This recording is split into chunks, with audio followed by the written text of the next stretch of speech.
Hi, everyone. Thanks for being here. We're going to go ahead and get started. Welcome.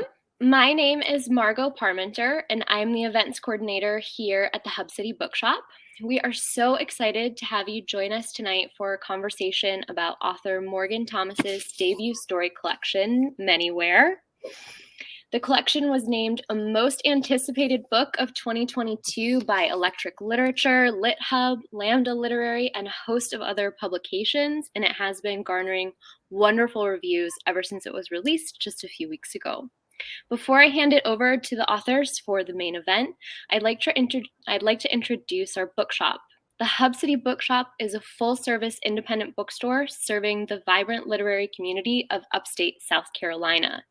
We're a part of the larger organization of the Hub City Writers Project, which is a nonprofit whose mission is to cultivate readers and nurture writers. We do that by publishing original titles through our press, as well as by sponsoring a variety of literary programming in our community, including writers' workshops, book clubs, and author conversations just like this. If you'd like to find out more about any of these upcoming events or literary programming, please head to our website at hubcity.org and sign up for our newsletter. Also, if you have yet to purchase your copy of Morgan's book, please know that you can click the button at the bottom of your screen and buy a signed copy from us at Hub City. Buying the book through our shop is the best way to support the Writers Project and your local bookstore. I'm going to hand it over to Morgan and Taylor in just a moment. But before I do, one more thing. Please feel free to ask questions. Some time will be reserved to answer them. So if you have a question, submit it in the Ask a Question box, which also appears at the bottom of your screen. And now I'm going to introduce our author and in conversation partner. Morgan Thomas is a writer from the Gulf Coast. Their work has appeared in The Atlantic, American Short Fiction, the Kenyon Review, and elsewhere. They receive support from the Breadloaf Work Study Program and the Fulbright Foundation. They are currently an inaugural Southern Studies Fellow right here in Spartanburg, South Carolina. Morgan will be joined in conversation by Taylor Brorby. Taylor is the author of Crude Poems and Coming Alive, Action and Civil Disobedience. He is also the co-editor of Fracture, Essays, Poems, and Stories on Fracking in America. His work has been supported by grants and fellowships from the National Book Critics Circle, the McDowell Colony, the Stone Barns Center for Food and Agriculture, Mesa Refuge, Blue Mountain Center, and the North Dakota Humanities Council. Taylor's work has appeared in Huffington Post, Orion Magazine, and numerous anthologies. Taylor currently teaches environmental studies at Wofford College. His next book, Boys and Oil, will be published later this year. Morgan and Taylor, thanks so much for being here. Take it away.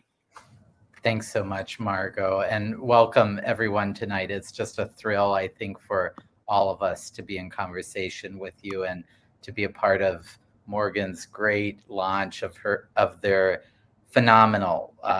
You all have to get this. I mean, there's no other option. I just have to say this before we have them read to us tonight here in just a second. These stories are complicated. They're exploratory.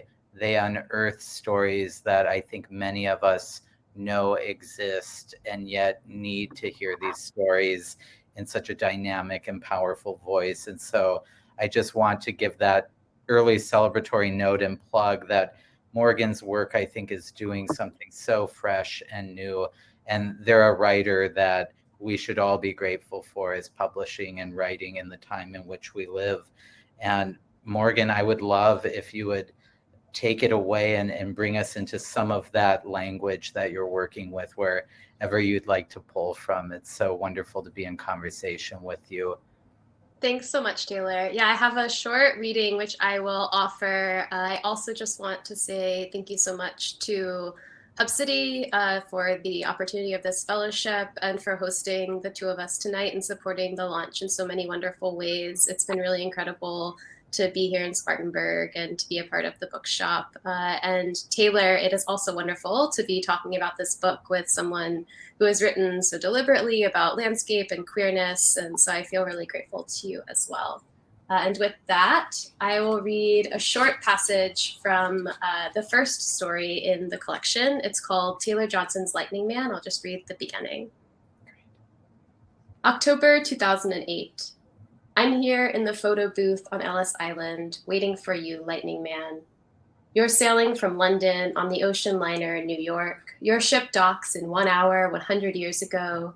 We'll miss each other by a century, I know. It doesn't matter to me. I'm here anyway, waiting. I have something to tell you.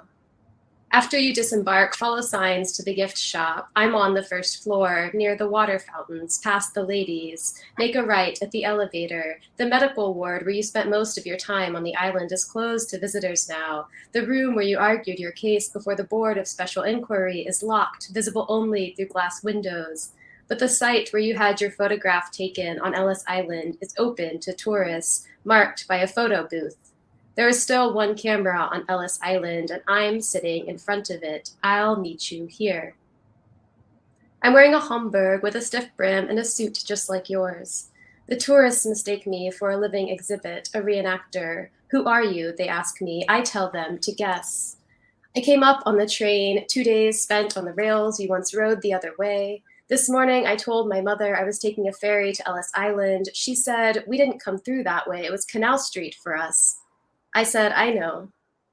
There's no one up there for you, she said, hanging up. But I haven't come looking for family. I've come to meet you, Lightning Man.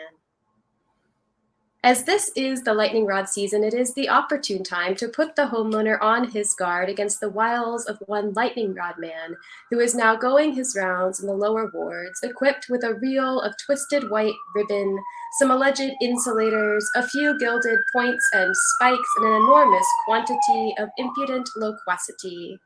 From the Louisiana Electrical Review, January 30th, 1909. You protected us from fires. My mother invoked you when the weather turned, when hard rain shorted our window units, when jellyfish sucked up into Gulf Power's turbines fried the circuitry and we lived for days in the dark, when the generator at the corner of Lee and Empire blew, when the neighbor girl dropped her hairdryer into the kitchen sink and the surge protectors tripped one after another down the row of flats. My mother said, where's that lightning man? When a storm tracked off the Gulf to New Orleans, she didn't call on Jesus. She clasped her hands in front of the standing fan and she said, hear us, Lightning Man.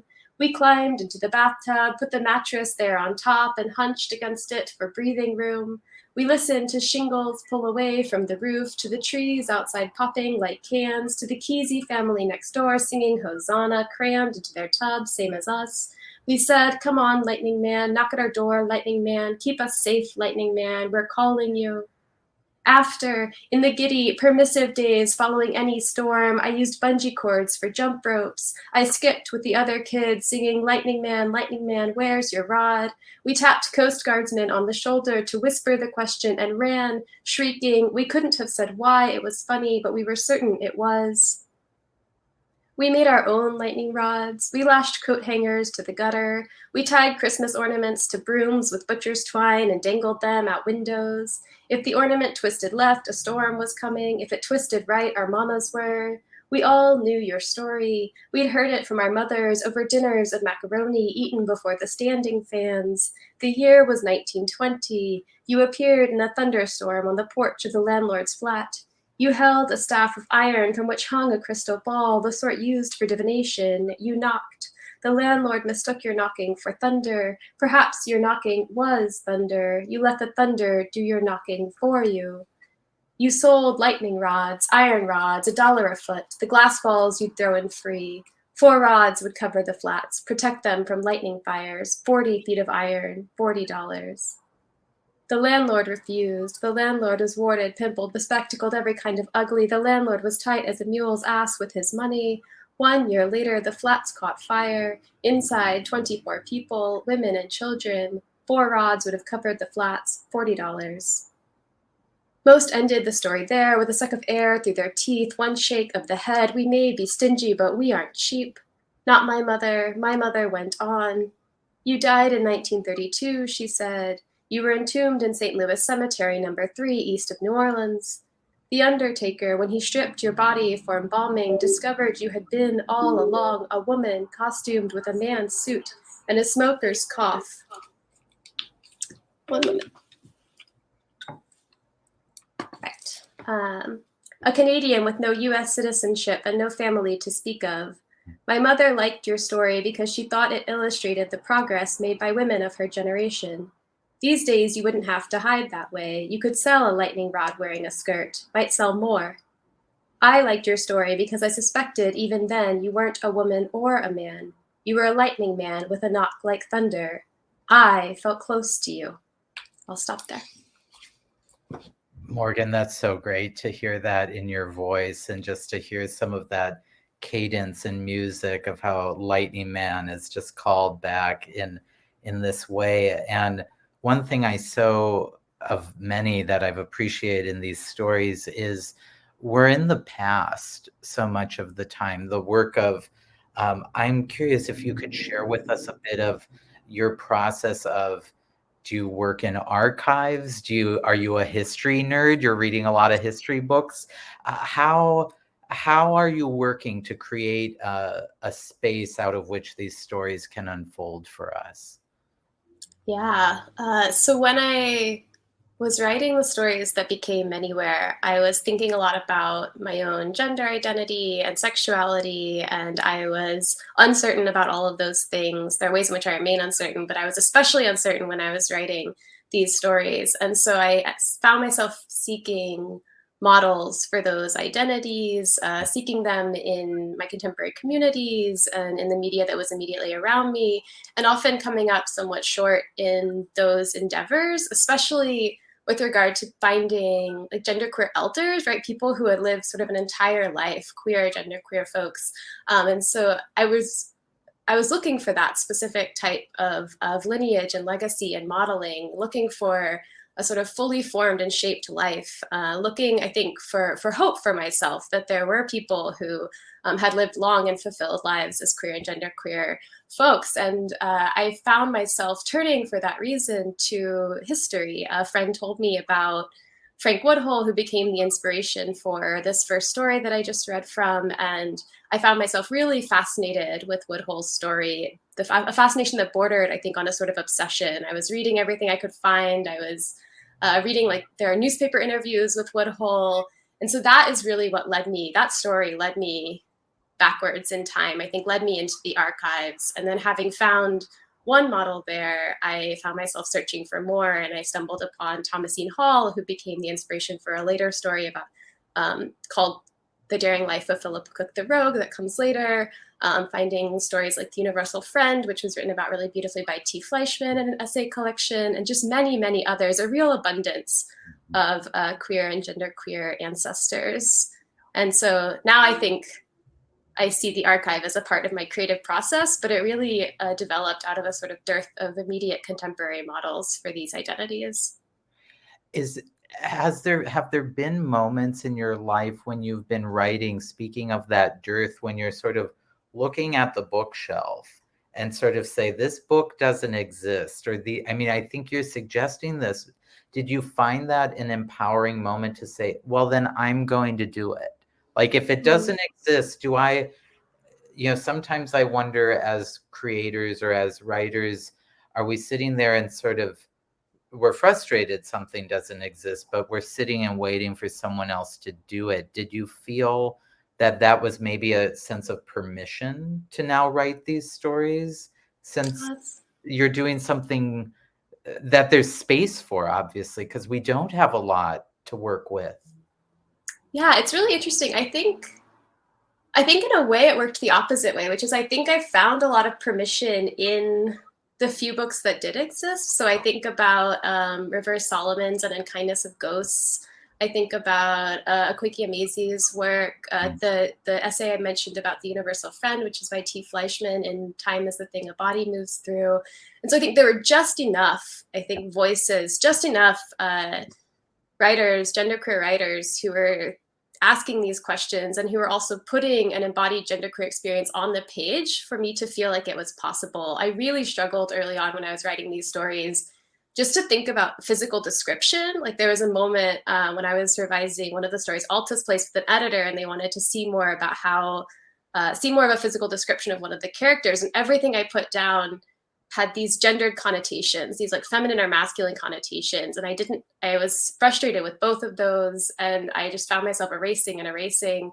And so it was really through the work of River Solomon and these other writers that I think I learned that it was possible to write into an embodied genderqueer experience on the page. And then I think in terms of gap, I continued not maybe to see a specifically sort of Southern genderqueer experience in some of these books. And also I think I tended not to see a genderqueer experience like sort of centered or apparent in just people's like conceptions and myths about the South, right? About it being a place where these things aren't possible or aren't accepted. And it's always really exciting for me to find stories about other queer and genderqueer people who are living and thriving in the Southern states. So that was an exciting piece of the collection for me. Well, and I think for me, I'll just say, I just find this such a work of service as well. Obviously, it's a beautiful piece of art. What you're doing here by acknowledging, creating stories, helping increase space, you're helping other people become visible that might feel invisible. And I find that so admirable as a writer. And something you said earlier is sticking with me. I want to sort of trail back to is you had said, I sort of became obsessed. Like there became this point where you had said it was like an obsession doing research about this person. I'm wondering, could you take that in some space wherever you like what the role of obsession is, or do you just find it happens to you? Bring us into that space if you could. Yeah, and it was really interesting the moment when I think I stepped outside of my fascination enough to sort of understand it as obsession. And I think it was a moment when I realized that I don't actually know anything about how Frank Woodhull would have thought about gender, right? Frank Woodhull lived in 1908. The newspaper articles of the time used she and her pronouns exclusively to refer to Frank Woodhull. I also know that Frank Woodhull was using he and him pronouns in daily life and was like sleeping in bunks and ship's cabins that were denoted male and had jobs that were considered like sort of traditionally masculine. And so there's this sort of like conflicting experience of gender, but I don't actually have any idea what Frank Woodhull would have thought about that or how Frank Woodhull would have described it. I'm trying to be careful when I talk about Woodhull's story not to use any pronouns at all. And in the story, I use you pronouns because I don't know what pronouns Frank Woodhull would have wanted to use, would have wanted me to use, or what language Frank Woodhull would have wanted to use to describe gender identity. And so I think that was the moment when I recognized a little bit, I think, of the boundaries and potentially the dangers of this type of modeling and identity on a historical figure, the sense that I could, in fact, like flatten or describe inaccurately Frank Woodhull's experience because I needed Frank Woodhull to be a specific type of person. And so I think once I understood that and understood the sort of quality of that obsession, I could then put that itself on the page, sort of give it to this narrator who's looking at Frank Woodhull, and therefore distance myself from that piece of myself and ask, like, what does this person need from this historical figure, and why, and what are the ethics, the complicated ethics around that desire? That's such a fascinating way of working and thinking through. So in some ways, you're teaching me new ways of thinking about so thank you. I'm feeling very like I'm getting filled up about, oh, Taylor, you should really be thinking at a higher level about how to be doing this. But part of that, I want to ask your sense of that of a historical figure who also is functioning as a fictional character, and sort of the grayness of that. Do you find that it allows you to launch in different ways, or does that insight of thinking, what does Frank Woodhull want? Did that come to you through multiple revisions? Did that let your work breathe and then your thinking shifted? Or has this sort of been an approach you've been bringing to your writing practice for some time at this point? Yeah, it did come through multiple revisions. And I think that fiction offers a lot of freedom on this particular axis, right? If I was trying to write a nonfiction book, and people have written nonfiction essays and books about Frank Woodhull, and the language that's used varies widely, but often to me doesn't feel especially accurate, or some of these books were written in the 90s, and therefore like the sort of way that we were conceiving of gender in the 90s is different than it was in the 21st century, which feels like part of what is like actually really exciting and freeing about thinking about gender across time, right, is that our conceptions of it are changing.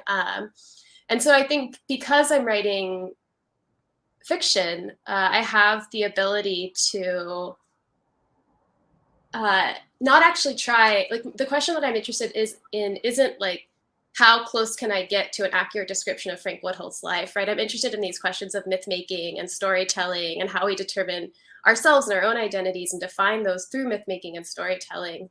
And so through fiction, I can sort of shift away from saying this is the historical Frank Woodhull and instead say this is the Frank Woodhull that Taylor Johnson is creating on the page. And then the author has created Taylor Johnson on the page, who is creating Frank Woodhull. And through these layers of narration, I think I'm able to center the questions that I'm most interested in, which are these questions of storytelling and narrative. Or in another case, in the story, The Daring Life of Philippa Cook the Rogue, I shifted the name of the character, right? Because I didn't want to write into Thomasine Hall's life. I don't know how Thomasine Hall's life like ended, like the transcript, the trial transcript that begins the story of The Daring Life of Philippa Cook the Rogue is adapted very closely from a real trial transcript.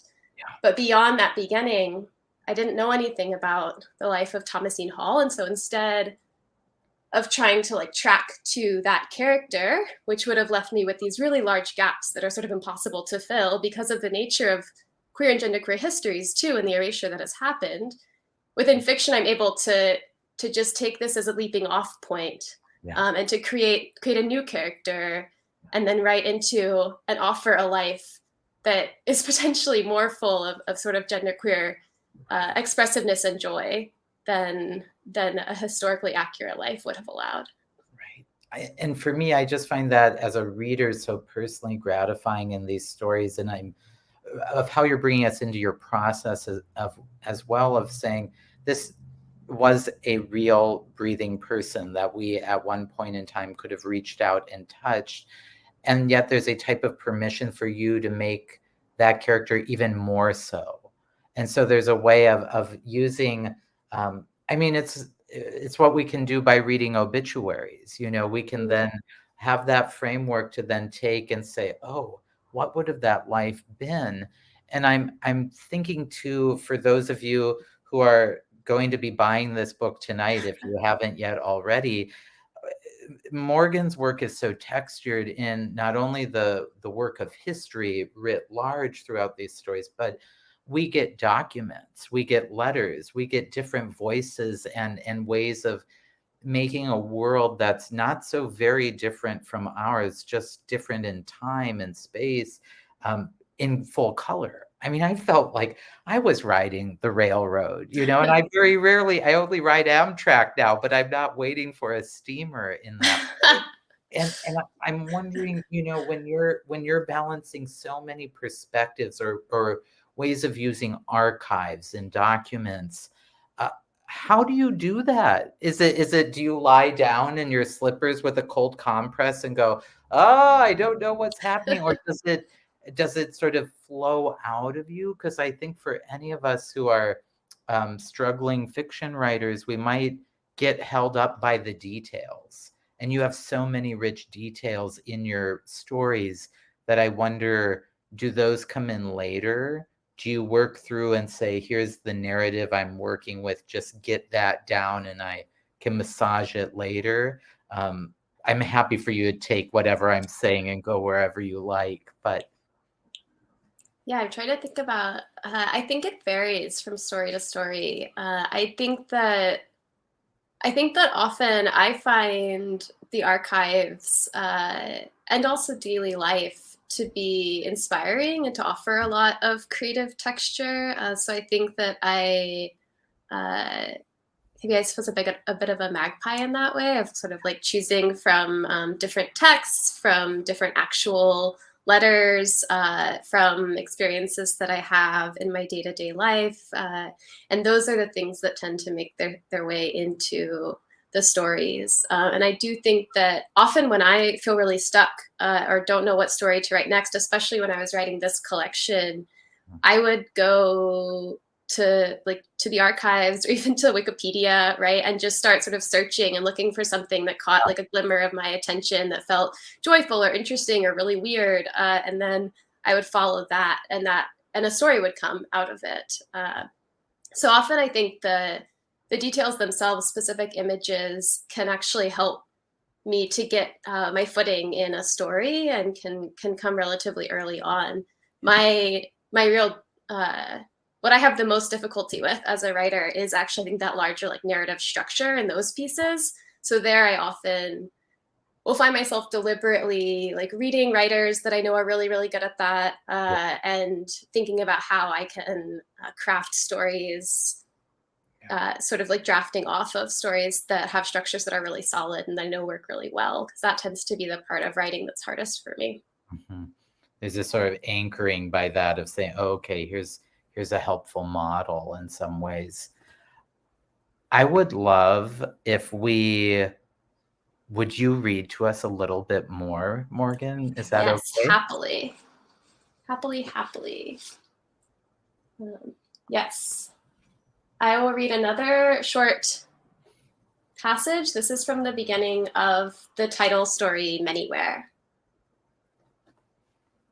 My father walks circles around my kitchen. After 20 laps, he pauses to chart his progress on a road atlas lying open beside the sink, mile by mile. He wears off-trail boots, the laces double knotted over knee socks. His calves above his socks are bare, smooth as well-oiled pistons. Hey, Dad, where are you walking? He's been walking so long, he's worn through the laminate to the floorboards.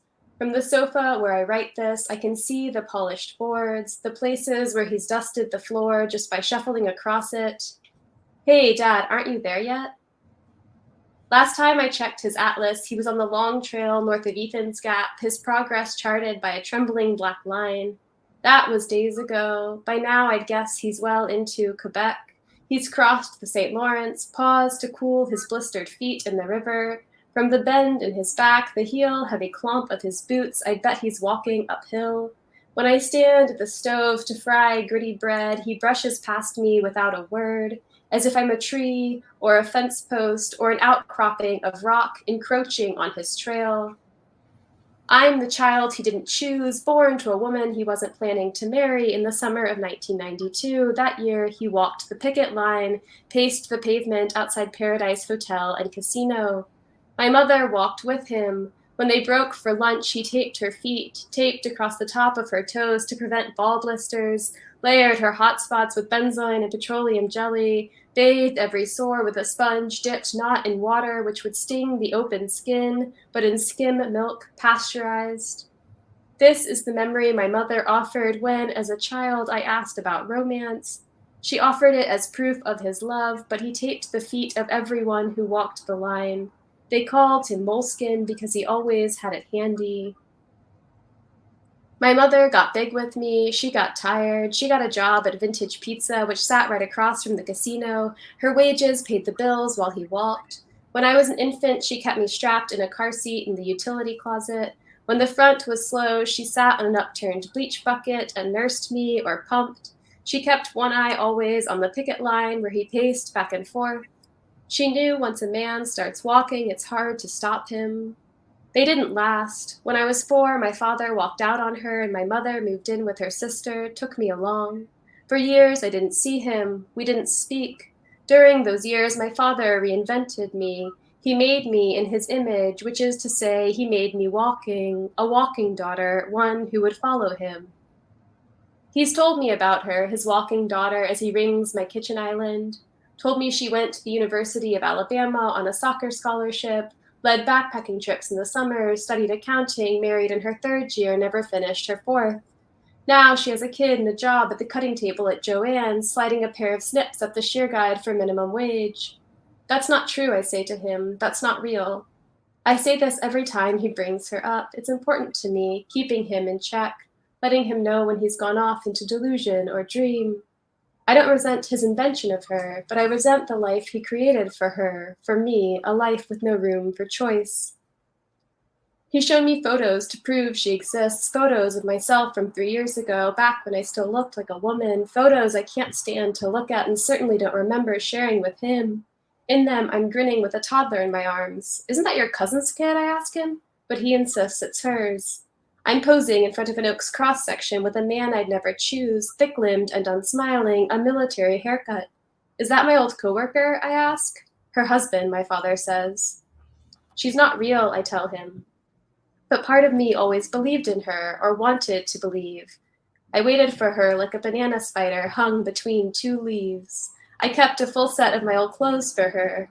I kept beer and cigarettes in the cabinet above the fridge because he said those were her go-tos.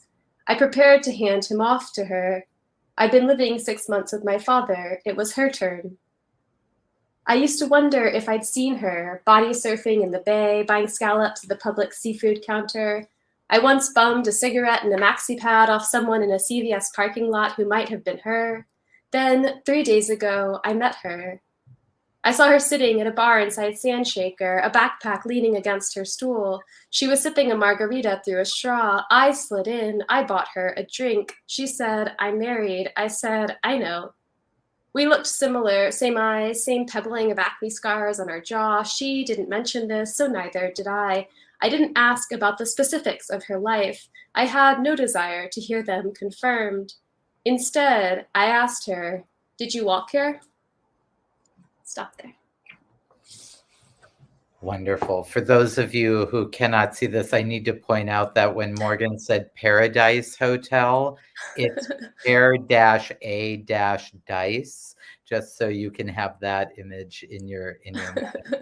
Well, Nice pun. yeah, it's a great pun. I want to go to the Paradise Hotel.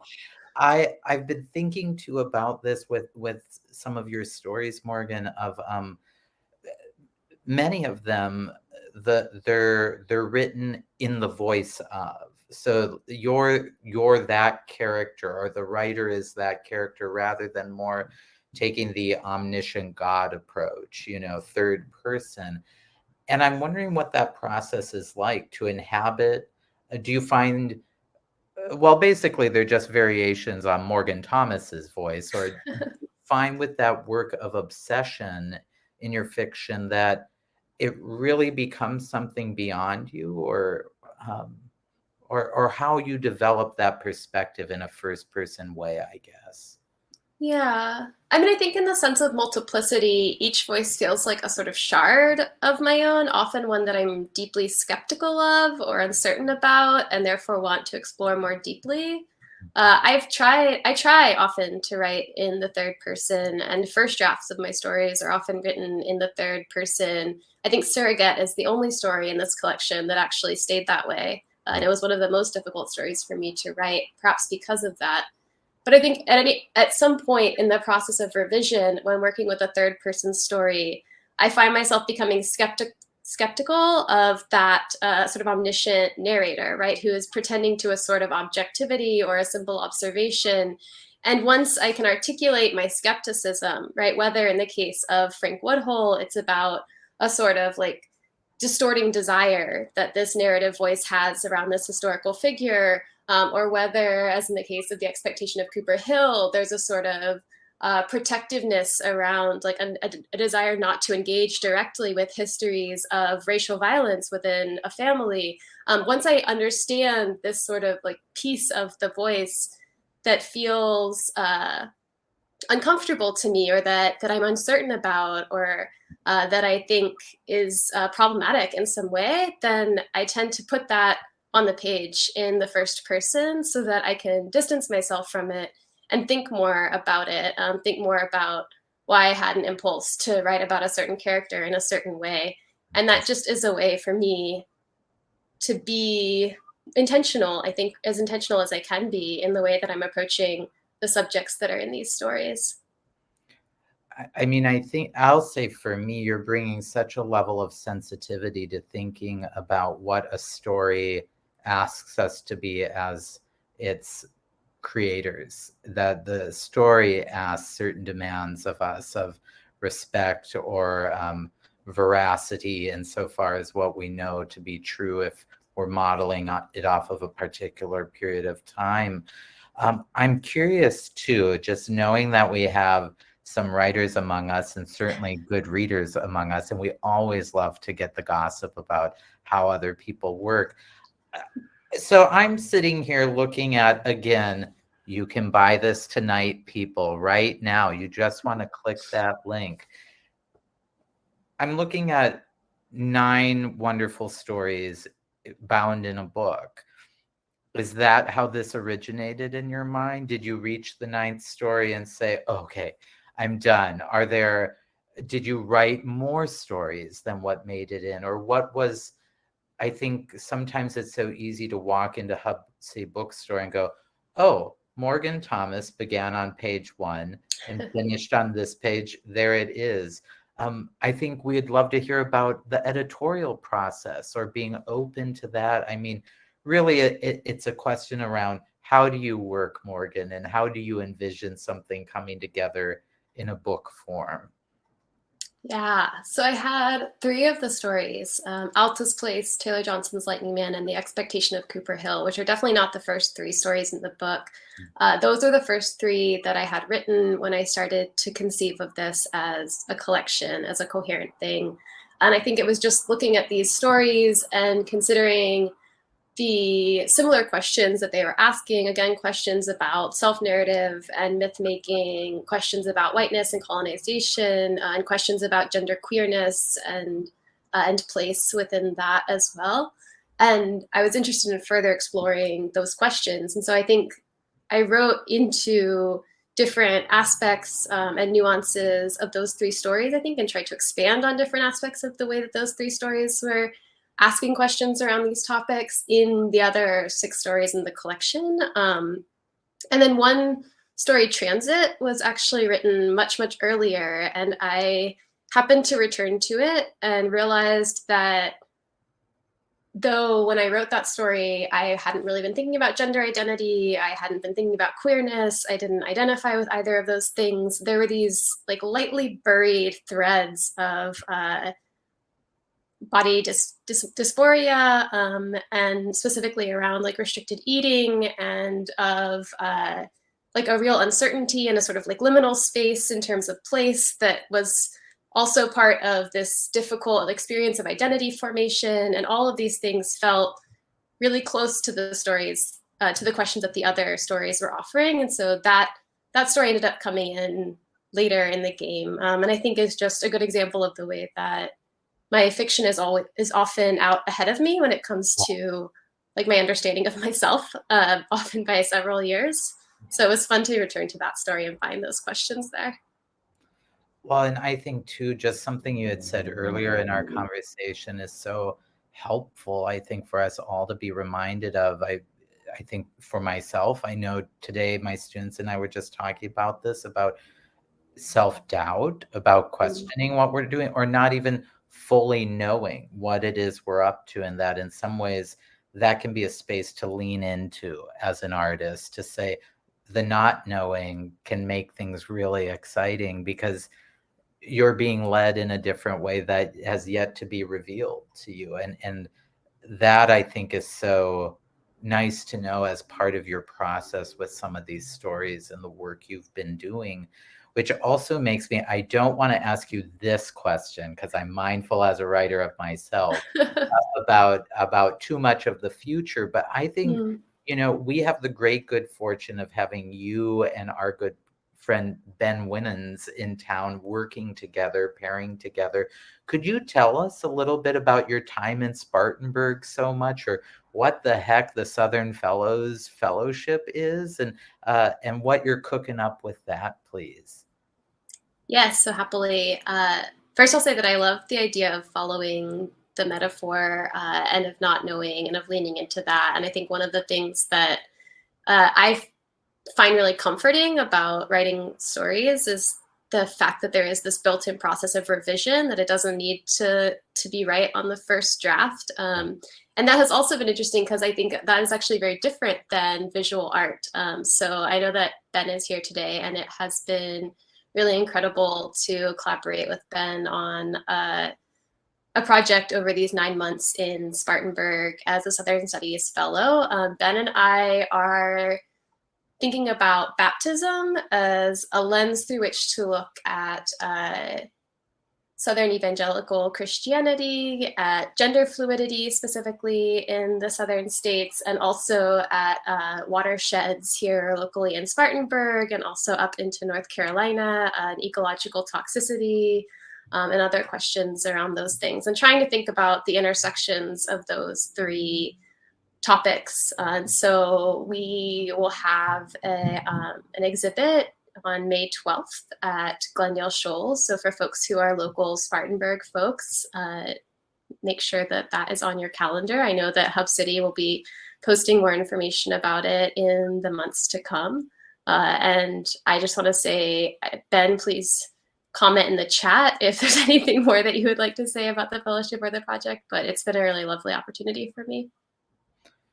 Well, and this is not to charge our conversation, I guess, but I keep thinking about your work in terms of going through the archive and talking about how you have felt permission by the few voices in many ways to say, okay, this is ballast in my bow to step out and do this work. And I'm curious, there's no, it's not a smart ass question, though it might sound like it.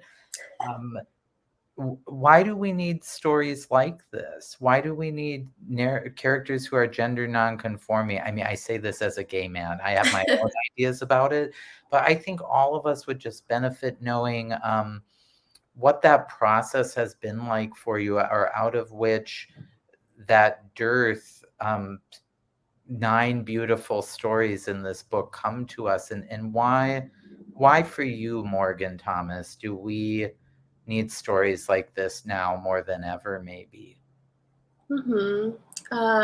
Yeah, I mean, in a way that is maybe a little bit selfish or solipsistic, I think I wrote these stories because I needed them, and I think I offer them to others in the hope that they will offer comfort to others and community. And I like to think of the 9 stories in here and these 9 voices as a sort of community. I think that especially when I was writing these stories 5 and 6 years ago, I really lacked queer and genderqueer community, and those authors that I spoke about and the novels that I read and the stories that I read that offered glimpses of those identities felt like a sort of a real community to me. I think books often feel like a real community to me. And then I think beyond that aspect of community, there's the additional piece of imagining futures and lives and joys. And especially as I was writing the story Bump, which was the last story that I wrote in the collection, I was thinking a lot about what haven't I allowed myself to imagine as possible for this Morgan as a genderqueer person. So things like frank conversations with my Nana about gender queerness or trans identities, right? Or even a sort of relative affluence. Those were things that I hadn't really considered possible for a genderqueer or trans person in 2019. And so it felt enlivening and exciting and also important to actually put those things down on the page, to imagine an adjacent world in which they are possible. And I think increasingly they are possible, which is also really exciting. And I give the credit for that to the incredible activists who are constantly working towards equity on a variety of axes. And I think it's just important for me through story to sometimes envision those different futures. Yeah. Well, and I think your work is so situated in activism in that way that you're helping all of us imagine a different world, a world that I think many of us find we desperately need. And you know, what you're saying reminds me of in 1963, a woman wrote to C.S. Lewis and said, "Mr. Lewis, why is it we read?" And he just simply said, "To know that we're not alone." And I think that is something your book, these stories are helping many of us feel, is to feel that we're not alone. Not only that we're seen in the present, but that there's a deep history possible if we're looking for it and if we're paying attention, and that gives us a permission to hear some other stories. Morgan, is there anything I haven't asked you yet that you're just like, Taylor, I gotta say this to our gathered lovers of words and literature? I'm mindful. I'm not seeing questions in the chat. Please, if you have any, please put them in there. But if there's something you would like us to know about this, or just even what we all could be mindful of in the stories we're telling, anything that comes to mind for you? What you said about being mindful in the stories that we're telling, and something that I'm still thinking about, and given also that we are here at Hub City Writers Project, was an incredible Southern Press and independent bookstore. I think one of the things that feels important to me in this collection, and Taylor, that I also think of when I think of your work, is place and landscape. And so I think just the way in which the gender queerness that exists in these stories feels specifically Southern to me, and specifically as though it's sort of grown out of this place, of this land, in a whole variety of ways. I was thinking as I wrote these stories about legacies of settler colonization and slavery and continued racial violence and oppression. I was also thinking about the ecologies of the South and the ways that, especially along the Gulf Coast where I grew up, those ecologies are themselves really fluid. And like I went back home and just a few months ago, and the beaches looked completely different than they had when I had visited a year ago. And so that fluidity, I think, has a piece of is a piece within the stories, and is also a piece within how I think about gender. And so I think just the way in which our conceptions of gender identity can be localized and regionalized is something that continues to fascinate me, and something that makes me really excited to be having this specific conversation hosted by this specific bookstore in 2021 with you, Taylor, and very grateful to everyone who is here listening. I think before I invite our gracious host, Margot, back in, I just want to say, if you, as I know you have, already purchased your copy, there's still time to buy another for a friend who desperately needs this book. These stories, they're going to shore you up if you haven't yet read them. And to what Morgan says, it's just such a testament about the deep value of having writers focused on a region to show people that it's possible to have a life in that place. And these stories help us see a way of imagining some of that. It's such a joy, Morgan, to get to spend time with you and talk about these things. And Margot, I'll invite you back at this point to tell our wonderful audience anything they need to know. Thanks very much, Taylor. This was just such a wonderful conversation. I want to give Hub City Writers Project's biggest round of applause to the both of you, and most heartfelt thanks. It was really an honor to get to listen to the conversation.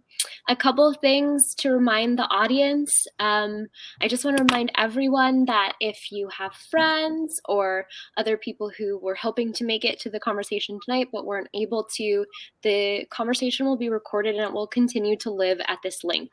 So you can send them the link, you can share the link, and you'll be able to watch the recording of this event. The recording will also live on our YouTube page, the Hub City Writers Project's YouTube page, which I will put into the chat as well. And you can also watch it there and also share that link. And there will most likely be closed captions added on there at YouTube for a little bit of additional accessibility. So thank you very much for being here. And thank you again to our author and our In Conversation partner, Morgan Taylor. It was wonderful. And thanks everybody for being here. We'll see you at the next Hub City Bookshop event. Thanks so much. Thank you. Good night. Good night.